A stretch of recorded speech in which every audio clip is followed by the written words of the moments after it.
"Richard, whatever you do, do not open your front door today." Those were the exact words my gardener whispered to me, and for a moment, I thought I had misunderstood him. After 40 years of marriage, I believed I knew every corner of my home, every habit of my wife, and every chapter of the life we had built together. I never imagined that a quiet afternoon in my own neighborhood would make me question everything I thought I knew. My name is Richard Whitmore, and I was 72 years old when I discovered that sometimes the biggest surprises in life do not come from strangers. They come from the people we trust the most. That morning started like any other. I woke up early, made a cup of coffee, and sat near the window overlooking the garden I had spent years caring for. My wife, Linda, was still asleep upstairs. We had built a comfortable life together in our home in a peaceful Florida neighborhood. It was not a mansion, and we never cared about showing off what we had. To us, the house represented decades of memories. The hallway where we hung family photos. The kitchen where we shared countless dinners. The backyard where we celebrated birthdays and holidays with people we loved. After I retired, gardening became my favorite way to spend my days. It gave me a sense of purpose. Every flower, every tree, and every small improvement reminded me that a home was not created by walls and furniture. It was created by the moments that happened inside it. That was why James Carter, my gardener, had become someone I trusted. James had worked on my property for nearly 8 years. He was quiet, respectful, and never involved himself in personal matters. He knew when to talk and when to simply let someone enjoy a peaceful afternoon. That was why I immediately knew something was wrong when I saw the look on his face that day.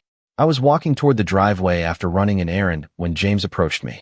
He looked uncomfortable, almost as if he was trying to decide whether he should say anything at all. "Richard," he said softly, "I need you to listen carefully." I smiled at first, thinking he was going to mention something about the garden. But then he looked toward my house and lowered his voice. "Do not go home right now." I stared at him. "What are you talking about?" I asked. James looked down for a moment. "I saw something today that I think you need to know about. But I do not want to make assumptions." Those words immediately changed the feeling of the entire afternoon. I had spent my life believing that honesty was the foundation of any relationship. I had always told Linda that if we faced problems together, we could overcome anything. So hearing a warning like that felt impossible to understand. "James, what did you see?" I asked. He hesitated. "I saw some documents being moved inside your house. I also saw someone you may not expect." My heart began to beat faster, not because I thought something terrible had happened, but because I felt confused. Why would my gardener be warning me about my own home? Why would Linda keep anything from me? I tried to convince myself there had to be a reasonable explanation. After all, Linda was my wife. She was the person who stood beside me through decades of challenges. She was the person I believed knew me better than anyone. But as I looked toward the house where I had spent most of my adult life, I felt something I had not felt in years. Doubt. James placed a hand on my shoulder and said, "Richard, I am not telling you this because I want to create problems. I am telling you because I think you deserve to know the truth before you make any decisions." I stood there quietly, looking at the place I called home. A place filled with memories, love, and years of my life. I did not know what was waiting inside. I did not know whether James had misunderstood what he saw. But I knew one thing. For the first time in 40 years, I was about to walk through my own front door wondering if the person waiting inside was the same person I had always believed she was. After standing outside my home for several minutes, I finally decided to walk inside. I told myself that I was letting fear control my thoughts. James had only seen a small part of a situation, and I owed Linda enough respect to hear the truth from her directly.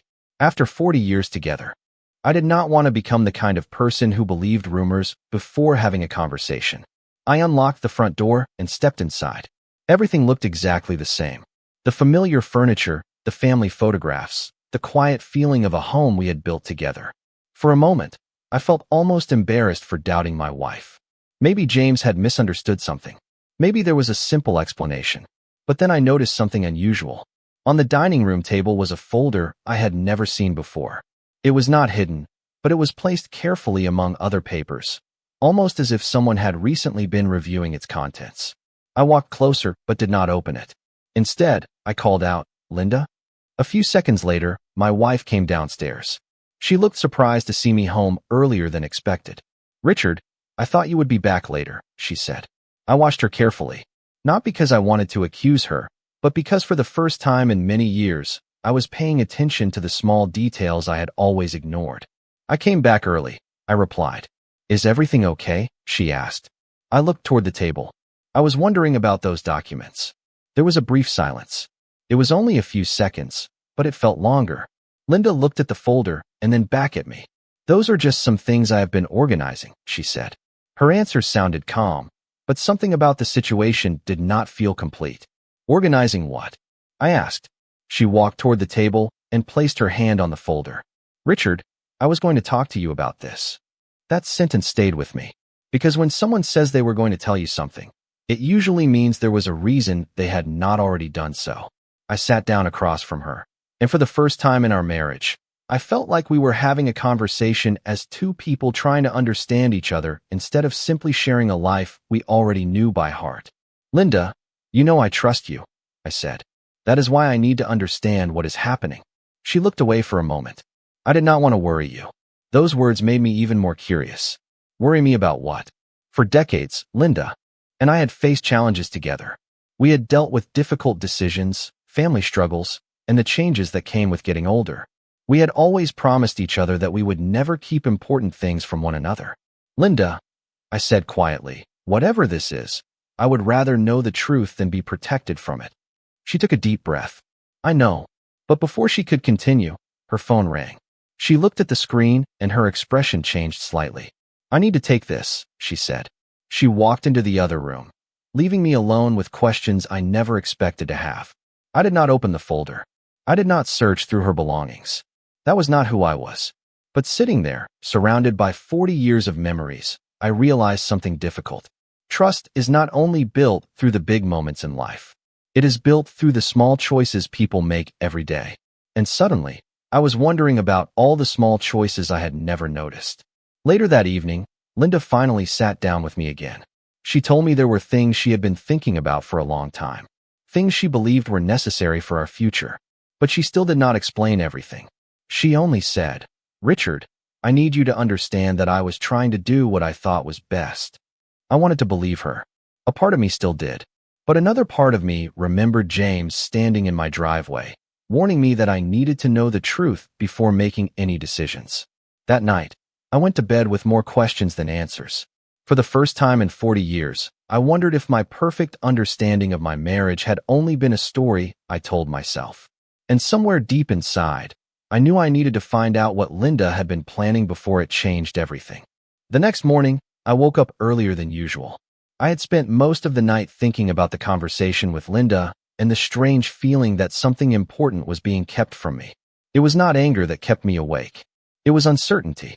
After 40 years of marriage, I knew Linda's habits, her expressions, and the small things that revealed when something was bothering her. But this time, I felt like I was looking at a part of her life that I had never seen before. I decided not to make assumptions. I decided to do something I had always believed was important in a marriage. I decided to look for the truth with patience. That morning, I called James and asked if he could meet me for coffee. I did not want gossip. I did not want accusations. I only wanted to understand what he had actually seen. James arrived at a small cafe near my neighborhood, the kind of place where retired people gathered in the morning and talked about everyday life. He looked relieved that I had asked to meet because he clearly did not want to carry this information alone. Richard, I want you to know something, he said before we even sat down. I never wanted to interfere in your marriage. I nodded. I know, James. That is why I am listening. He explained that a few days earlier, while working in the backyard, he noticed Linda meeting with someone at the house. He did not recognize the person, but he noticed that their conversation seemed serious. Later, he saw documents being moved from one room to another. I did not think much of it at first, James explained. But then I heard part of the conversation, and it made me uncomfortable. I looked at him carefully. What did you hear? James paused. I heard Linda say that everything needed to be arranged before you found out. Those words stayed in the air between us. Before I found out, I tried to remain calm because I knew one sentence could be misunderstood. Did you hear anything else? I asked. James shook his head. No, that was all. That is why I did not want to assume anything. I only thought you deserved to ask questions yourself. I appreciated his honesty. James was not trying to create conflict. He was trying to make sure I was not completely unaware of something happening in my own life. After leaving the cafe, I drove home slowly. I thought about Linda and the years we shared. I remembered the woman who supported me when I changed careers. The woman who sat beside me during difficult family moments. The woman who knew my fears and my dreams. It was hard to imagine that she could intentionally hide something important from me. But it was also impossible to ignore the feeling that something had changed. When I arrived home, I found Linda sitting in the living room with a cup of tea. She looked peaceful, almost as if she had been waiting for me. "Richard, we need to talk," she said. Her words surprised me because they were exactly what I had been thinking. I sat down across from her. "I agree." She looked at me for a long moment. "I know you have questions." I nodded. "I do." She took a deep breath. "I want you to understand that I never wanted to hurt you." Hearing those words made my heart sink because they confirmed something I had been afraid of. There was something she had not told me. "Linda, what is happening?" I asked. She looked toward the window before answering. "I have been thinking about our future, about what happens next in our lives, about making sure everything is settled." I listened carefully. "Settled how?" I asked. She hesitated. "Financially, legally, personally." Those words felt heavier than they should have. Not because planning for the future was wrong. We were both older. It was normal to think ahead. But the fact that she had been doing it without me made me feel distant from the person I had shared my entire adult life with. "Why did you not tell me?" I asked. Linda looked down. "Because I thought you would not understand." That answer hurt more than the documents themselves. Because after 40 years together, I believed understanding was something we had earned. That evening, I realized the biggest question was no longer what Linda had planned. The biggest question was why she believed she had to plan it without me. And that was a question only she could answer. After that conversation with Linda, I realized I needed to slow down and truly understand what was happening. For most of my life, I had been the person who looked for solutions before problems became too large. I believed patience and communication could solve almost anything. But this time, I found myself facing a situation where I did not know what questions to ask first. The woman I had shared my life with for 40 years was sitting across from me, telling me she had been making plans about our future without including me. I wanted to believe there was a reasonable explanation. I wanted to believe this was simply a misunderstanding. But the feeling that something important had been hidden from me continued to grow. The next day, I asked Linda if we could have a longer conversation. I did not want an argument. I did not want to blame her. I wanted honesty.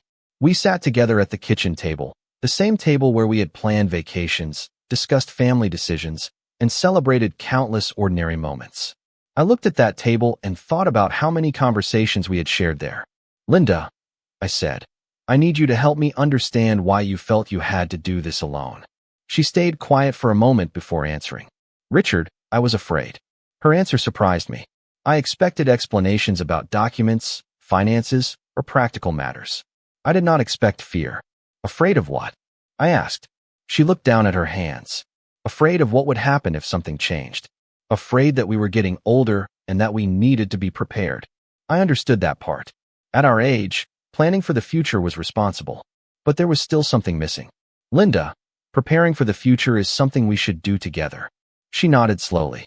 "I know that now." Then she explained more. She had been speaking with a financial advisor because she wanted to organize certain parts of our estate and make sure everything would be handled properly in the future.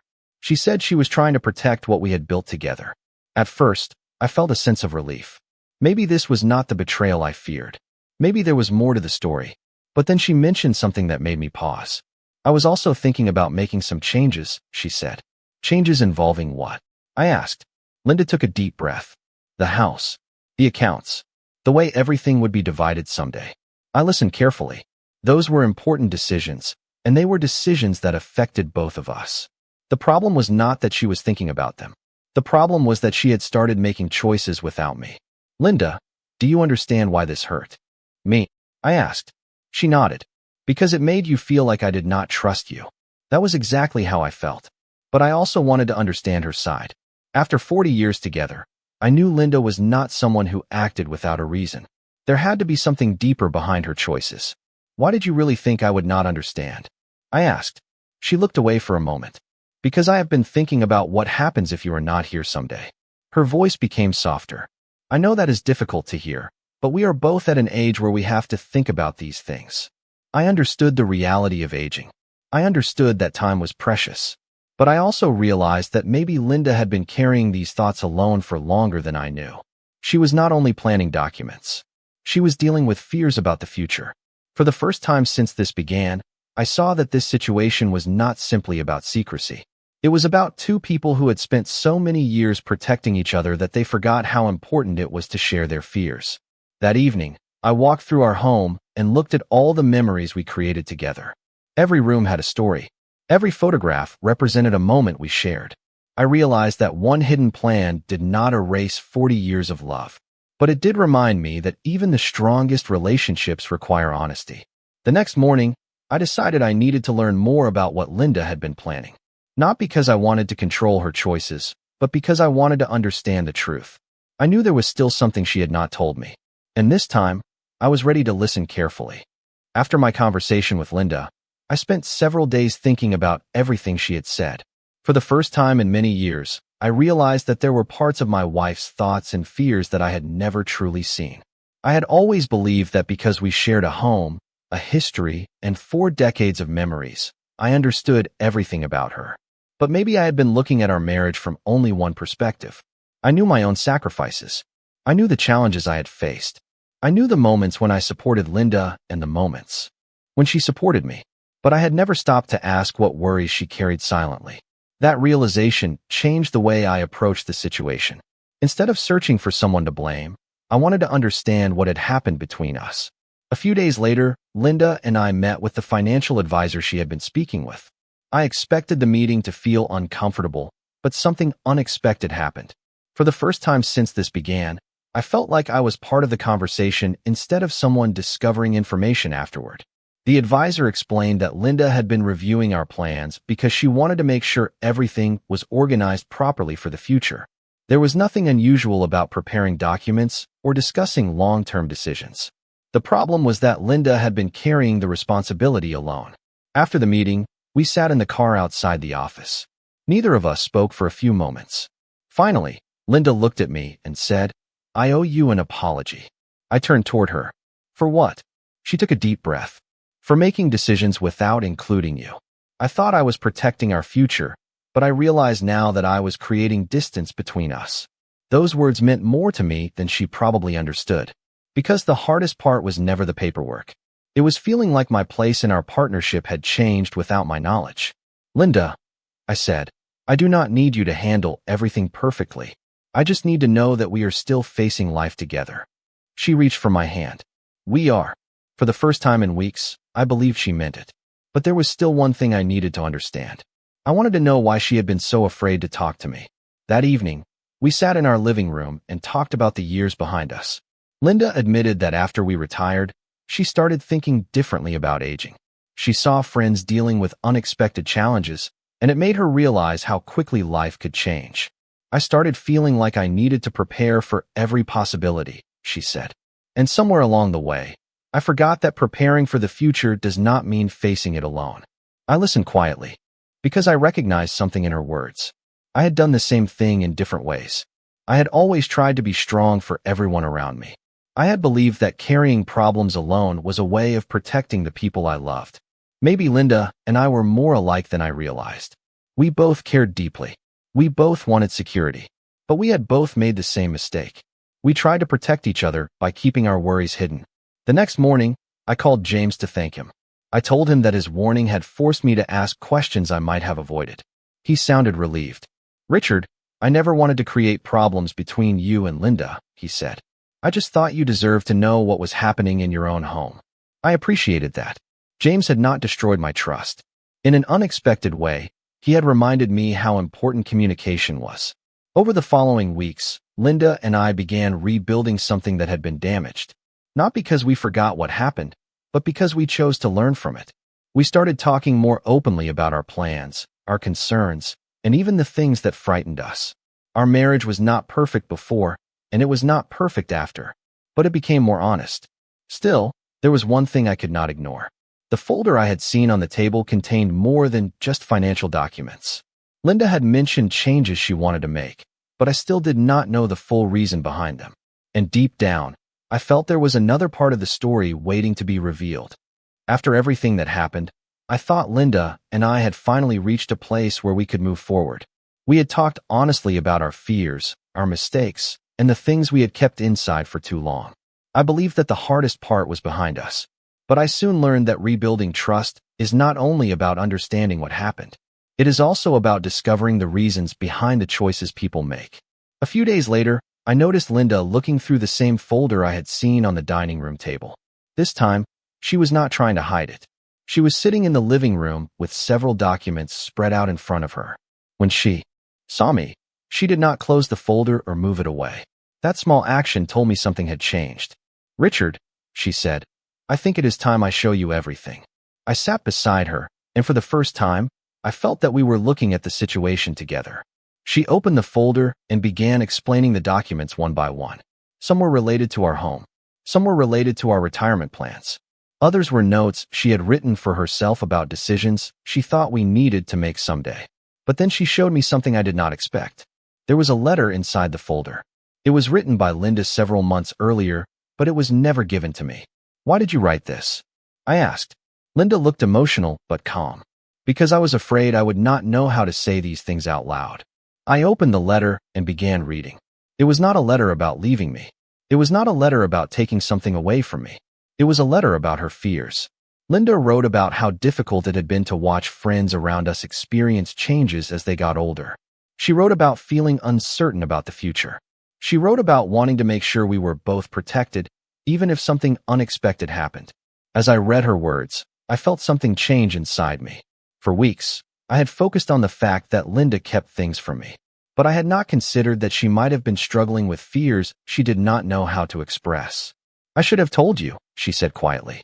"I know that now, but I thought if I handled everything myself, I could spare you from worrying." I looked at her and realized that her mistake came from the same place as many of my own mistakes over the years. She was trying to protect the person she loved. She simply chose the wrong way to do it.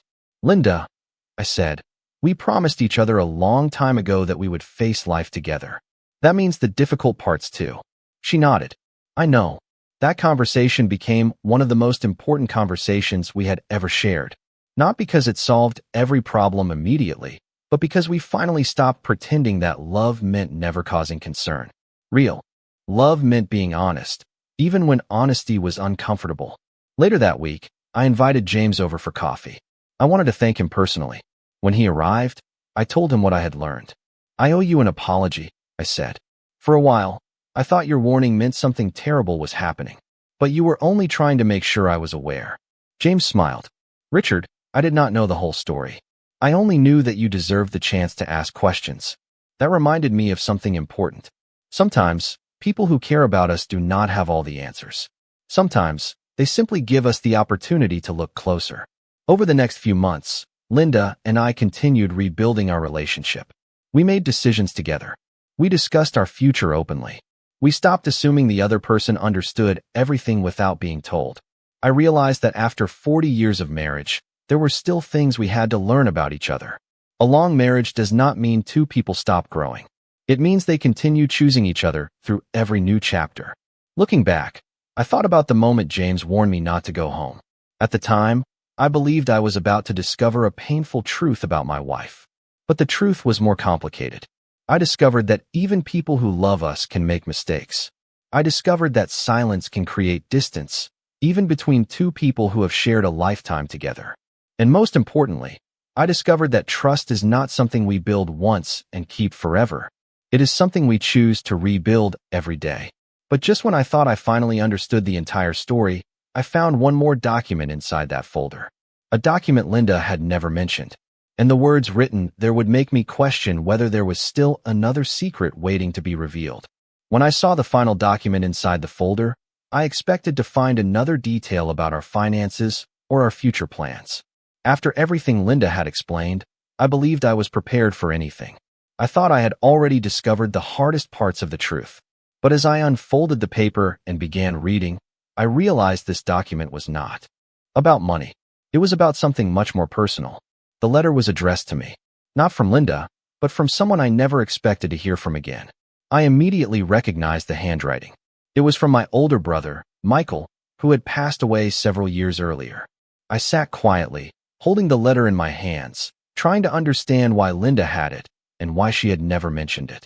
My brother and I had always been close, but after he passed away, there were certain things about his final years that remained unclear. I looked at Linda, and she seemed nervous. "Richard," she said softly, "I should have told you about this sooner." I asked her why she had the letter. She explained that Michael had given it to her shortly before he passed away. He asked her to keep it safe and only share it with me when she believed I was ready. I looked back at the letter. After everything that had happened, I wondered why this was another thing I had not known. Linda took a deep breath. "I know it seems like another secret," she said, "but this was never meant to hurt you." I opened the letter carefully. My brother's words immediately brought back memories of family gatherings, childhood conversations, and all the years we shared. He wrote about many things, but one message stood out.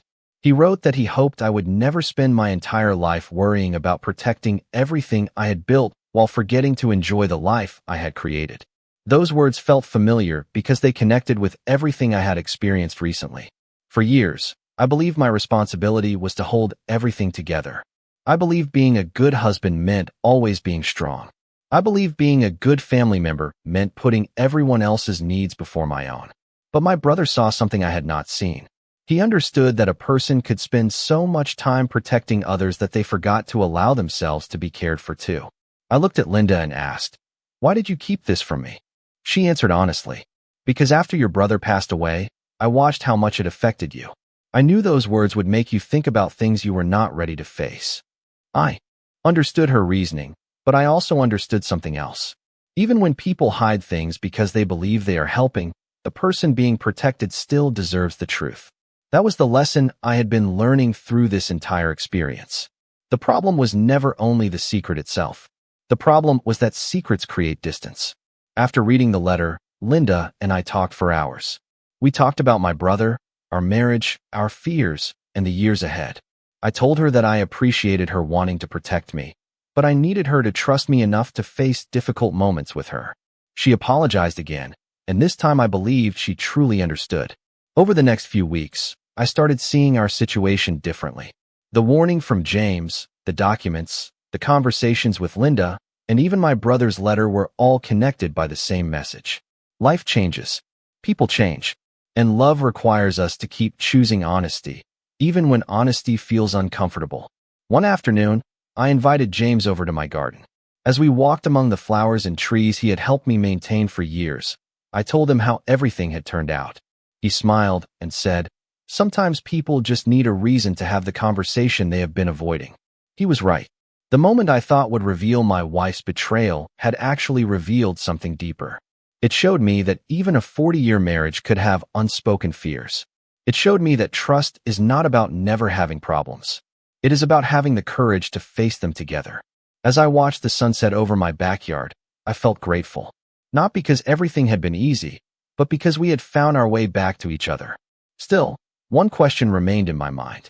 If Linda had kept this letter because she wanted to protect me, was there another reason she had been preparing those documents?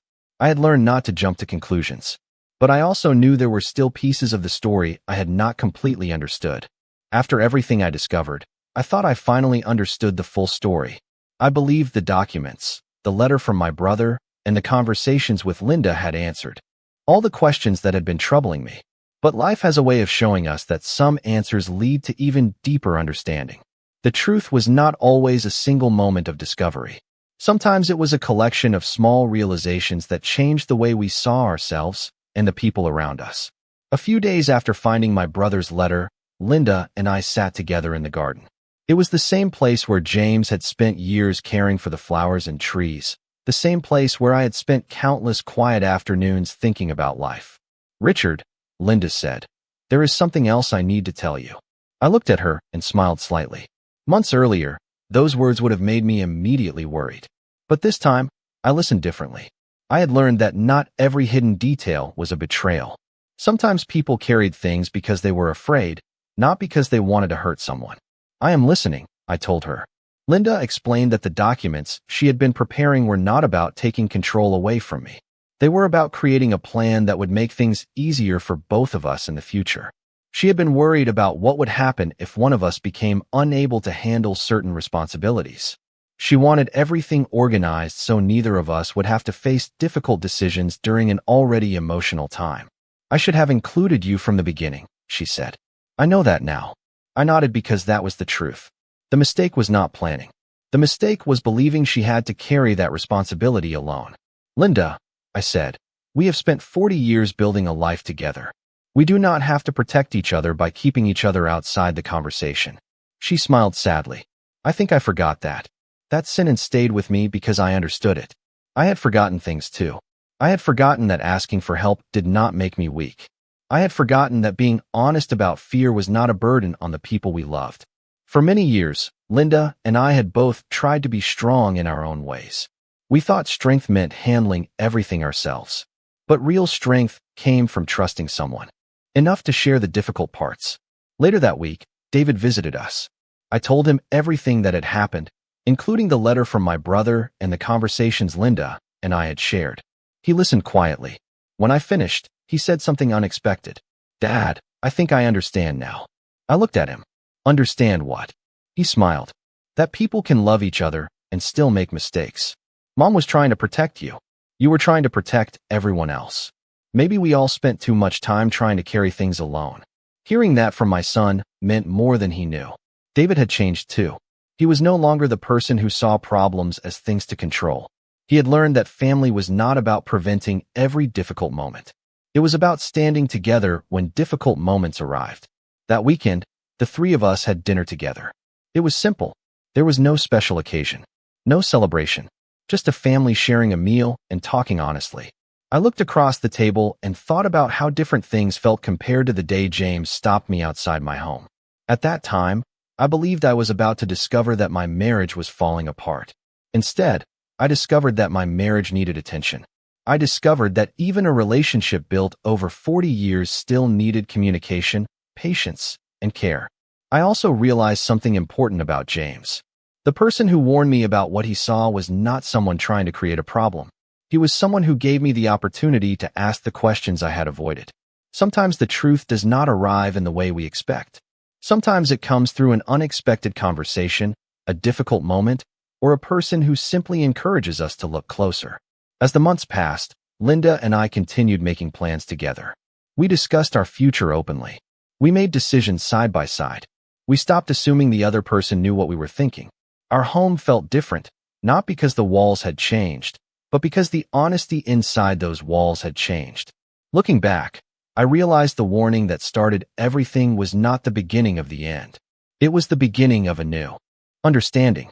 But there was still one final thing I needed to accept.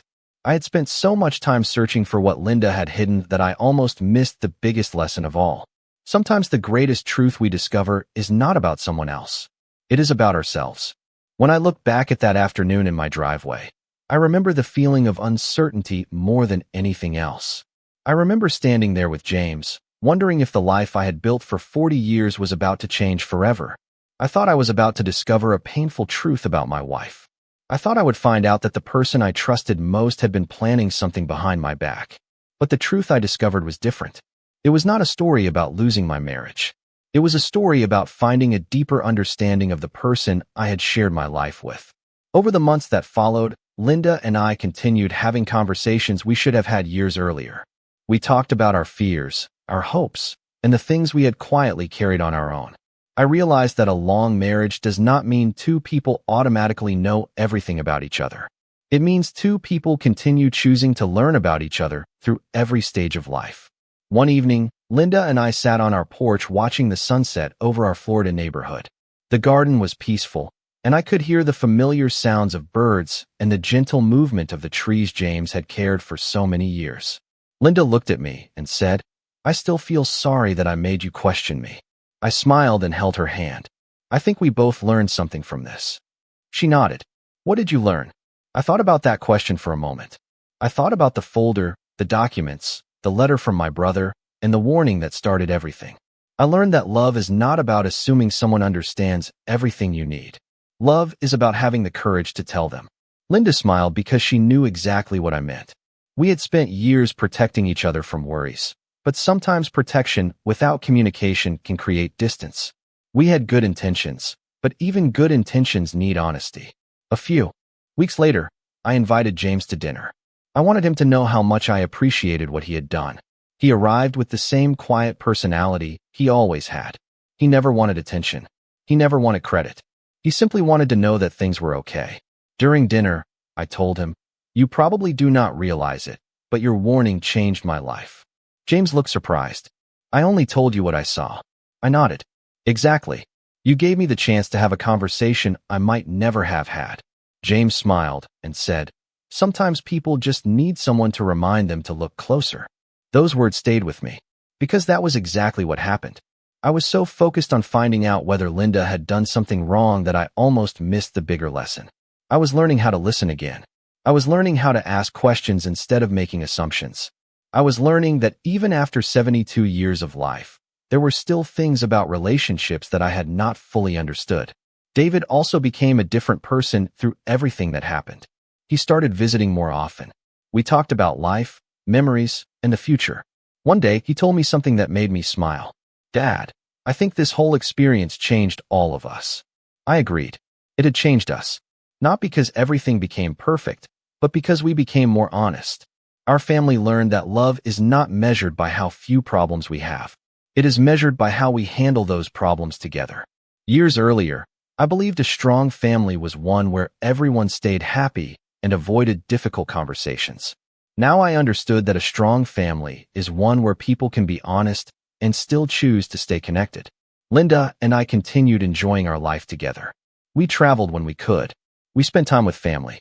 We enjoyed simple mornings in our garden. The house that once felt filled with questions became a place filled with peace again. Every now and then, I still think about James standing in my driveway and telling me to be careful.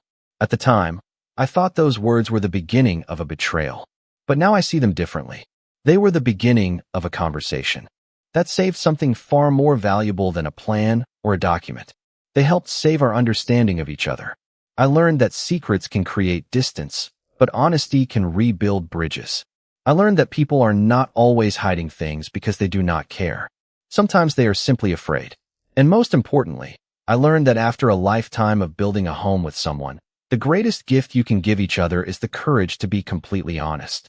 Because in the end, the strongest relationships are not the ones without challenges. They are the ones where two people face those challenges together and still choose each other every day.